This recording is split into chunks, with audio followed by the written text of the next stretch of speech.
Word on the street is that Yo Gotti might be in some serious trouble with the feds, and it's not looking good at all. The internet is buzzing after new reports surfaced linking him to a whole charge, and now people are saying he's been ducking and dodging, running from the feds like it's a full-blown crime thriller. Like, how did we go from down in the DM to down at the precinct? And the timing is wild. With all the recent drama in the rap game, from young Dolph's case to other unsolved street beefs, this new development has fans side-eyeing every move Yo Gotti's been making. Is this just another rumor, or is Yo Gotti really caught up in something deadly serious? So first things first, folks are whispering that Yo Gotti might be ghosting Dallas. Word on the street is Gotti might be doing a whole tour of dodging the feds. Sources say he's been slipping through cities like butter while the heat's rising. And now we've got whispers that the feds are quietly building a case, one that possibly links him to other unsolved murders. Nothing confirmed just yet, but let's be, the timing is hella suspicious. Now this ain't just about ducking ops or street beef. It's looking more and more like Gotti's trying to outrun something way bigger, like a big federal case. Some even think this could turn into a RICO situation. Why? Well, let's not forget Gotti and his people were mentioned in court hearings during the Dolph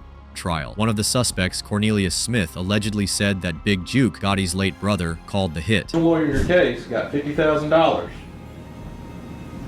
to represent you. Did he not? I don't know exactly how much you get. I don't know. I can't say. All right. And you knew that, just we're all clear here, that money came from CMG, right? Yeah, I don't know exactly who, but yeah. All right. That same Big Juke who got caught up in the drama and didn't make it out. And if that wasn't wild enough, tea started spilling that someone in CMG supposedly helped slide $50,000 in legal fees to keep mouths shut. According to Cornelius, he and Straight Drop did the job thinking they'd get a $100,000 bag, but he only got $800 before catching that 2022 charge. Now this right here is what's got people speculating that CMG might be operating more like a crime syndicate than a record label, and you already know what that means. RICO charges could spin the block any minute. Even Whack 100 chimed in and said Gotti might be headed down the same path as YSL. Whether you love or hate Whack, when he talks, the blogs eat it up. And if Whack's saying something out loud, chances are other folks are saying it behind the scenes too. Yo Gotti, say your prayers. You better say your prayers. You know they coming, don't you? You know they coming, show bro.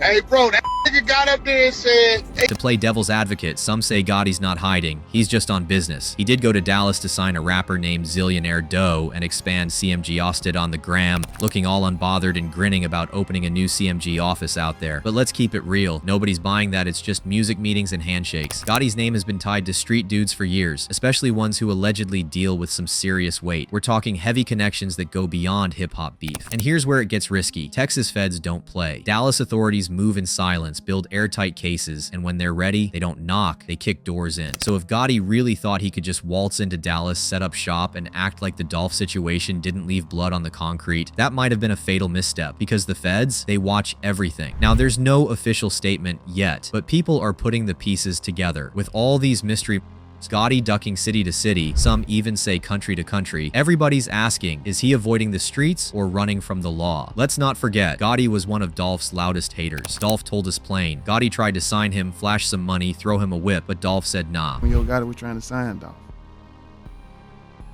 You know what I mean? So, text message showing y'all this from all this back and forth for a year and a half, 2 years of, oh man, we need to sign Dolph. No, I'm straight.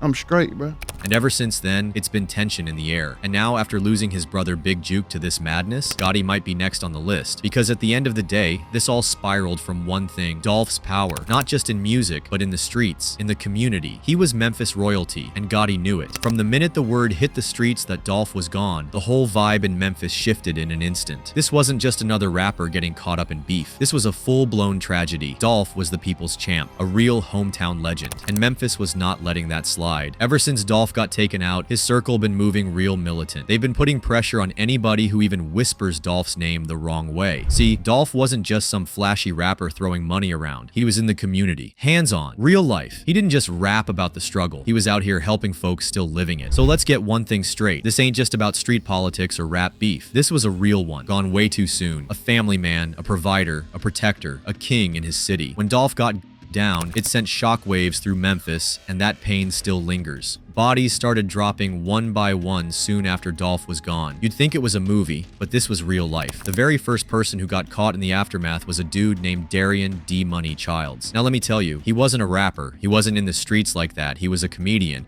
But what did he do? He hopped online and thought it'd be funny to joke about Dolph's. Yup, big mistake. Maybe he thought it was just internet trolling, a little too soon joke to get likes and retweets. But what he didn't realize was that Memphis don't play when it comes to Dolph. That man was loved, and folks were already grieving. So when D-Money made that post, not even a week later, bam, he was gone, shot and just like that. No back and forth, no warnings. That wasn't random, that was a message. The city was saying disrespect will not be tolerated. Today, Memphis police identified the victim as Darian Childs. Barry G's Jordan James explains why some are linking his death to the death of young Dolph and how his family is responding. And then things really started heating up. Next up was Big Nusky. Now this one was different. Nusky was a rapper under Moneybagg Yo's label and cousin to Big 30. So yeah, that CMG circle. In January 2022, this man was down in broad daylight, right outside the New Horizon River apartments, just 26. Gone too soon. But here's where it gets spooky. Word on the street was that Nusky had ties to Straight Drop, aka Justin Johnson, the dude named as one of Dolph's shooters. Folks started whispering, was Nusky involved? Was it just bad timing? Or was this another round of retaliation? Either way, he was gone, and the streets took notice. But we still not done. Next name, CEO TZ, real name Joshua Taylor.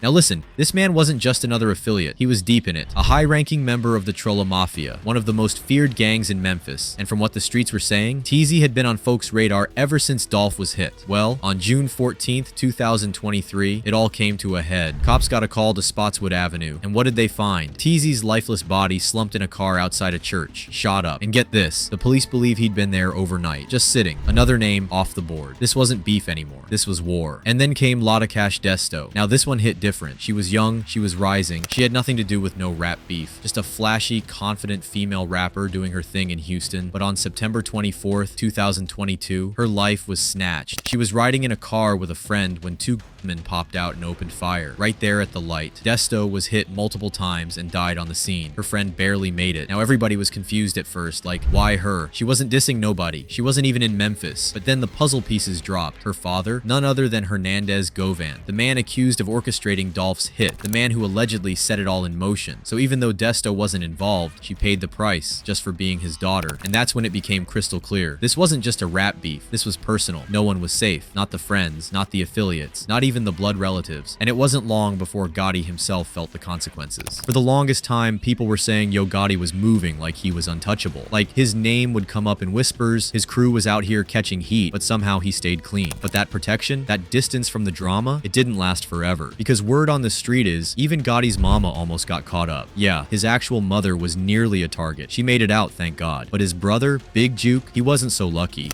And, you know, not just, but like the way that he was, you know, very gruesome and brutal. You know, they caught him after a funeral. You know, there was a rumor going around that the shooting happened in front of his mother.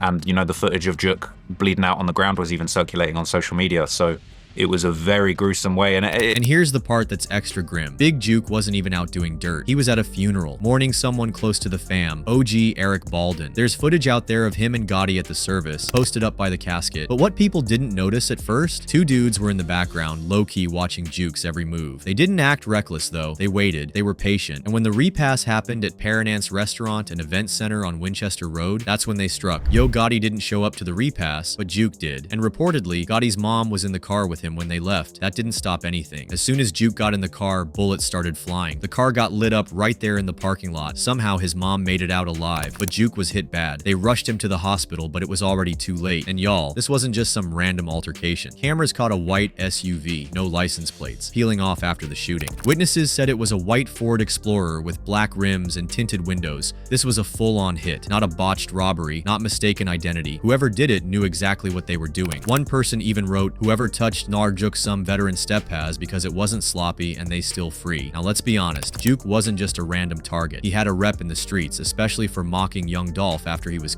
He was online throwing shade at Paper Route, flashing cash, even caught on video straight up disrespecting a Dolph mural. That kind of energy, it doesn't just disappear. A comment wrote, Juke was just chout chasing. Dolph label didn't slow down at all after he died, but all that Juke was doing got him took off Earth, and people were already calling Juke out. Grove Hero, one of Dolph's close people, went live not long after Dolph passed and said that Juke allegedly put up $40,000 to get Dolph taken out, and Grove didn't stop there. He said if he ever ran into Juke, it was going down. No talking, just action. And he name-dropped Gotti, Migo, and Youngsta too. So when you look at the full picture, Juke wasn't just Gotti's brother. He was allegedly out here making major plays behind the scenes. And even more telling, he was hanging with people who were already connected to Dolph's CEO TZ, Hernandez Govan. These aren't nobodies. These are names tied to that entire case. Now people are wondering what's next. Gotti's name keeps floating around. Some say he's still 10 steps ahead. Others think the heat is creeping closer than ever. But what do y'all think? Was this just Juke's past finally catching up to him? And is Yo Gotti ever going to be safe? Let's talk about it.